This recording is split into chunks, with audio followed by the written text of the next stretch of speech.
Pane nyaya yataona iri kutaurwa nana Chadzamira nanani vaine mapurisa nauyo wekumasvingo iri kubuda apa achitaura kuti kwai vanhu vekumasvingo kune vanhu vari kutumira mumagurupu.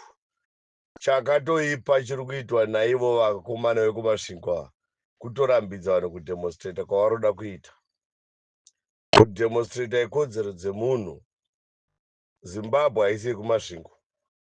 Ndochokutanga, mumasvingo hamungogari munhu wemasvingo chete, ende kumasvingo kwacho ndokune nhamo yakanyanyisa. Saka hapana mhirizhonga inoda kukonzeresewa.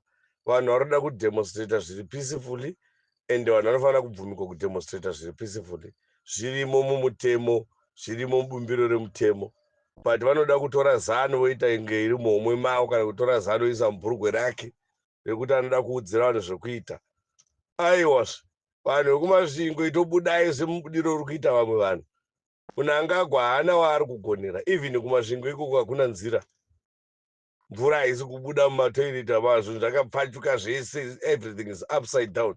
Saka ungafiri kuti ndokumasvingo. Vana Chadzamira vavava vana vaisenzesa vana Machazire vachivapa chingwa nejolly juice chiri kubuda kumasvingo chinoshamisira chii? Hapana. Kumasvingo ikoko ndokwamaichinjisiwa muchitorerwa mombe muchipiwa zvitoro 0.52 motorerwa mombe dzisiwa mapurazi amunangagwana mutendi. Kumasvingo ikoko. Saka imi musabvisiwa pasi nevanhu vana Kelazifu ndokwavaipa vanhu zvimabhoti maticha. Kumasvingo ikoko. Musaudzwa nemunhu ari kudya naione nana Munangagwa aitaura kwai hamusa mumasvingo. Iye nevana vake ngavaende kumabasa avo. Hakuna mutemo wakapusa kuti mutemo wesection ani unorambidzwa kudhemonstrate. People in masvingo, wake up. Musaramba makapusa vanhu kumasvingo muchipusiswa nembavha idzi. Tosumukai muinde kumademonstration. Chakapera chinhu ichi kudhara ichi. Chinhu ichi chakatopedzwa kudhara. Kana muri zemi mapurisa imi mapiwa $50 ngwarai imi. Munofanira kutongwara. Zvaya zvokuti munoda kuparedha muchitorana tumavhidhio muchiita tumapress conference twakadhakwa. Mapurisa unopiwa $50. $50 inobhadhara school fees yemwana. Inobhadhara yeschool fees yemwana. $50 inotenga parabhalama yechibhutsu yechisoja kana yechipurisa.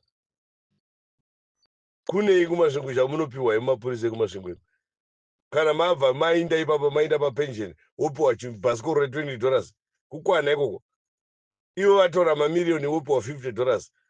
Ndiyo unoda kutokanganisira vanhu kuti vanhu vatadze kutaura zvinyunyuto zvavo kuhurumende. Fokovhu nerubhachi rwako rwakatsemgwa musanotaura svina iwe. Pusai makadero vanhu vekumasvingo. Notokundwa navanhu vekubhinga vakangwara. Vanhu vekubhinga nemugoko kuvangwara uku. Imi mumasvingo muchingopusiswa nembavha iri kutobawo zvave. Shame on you.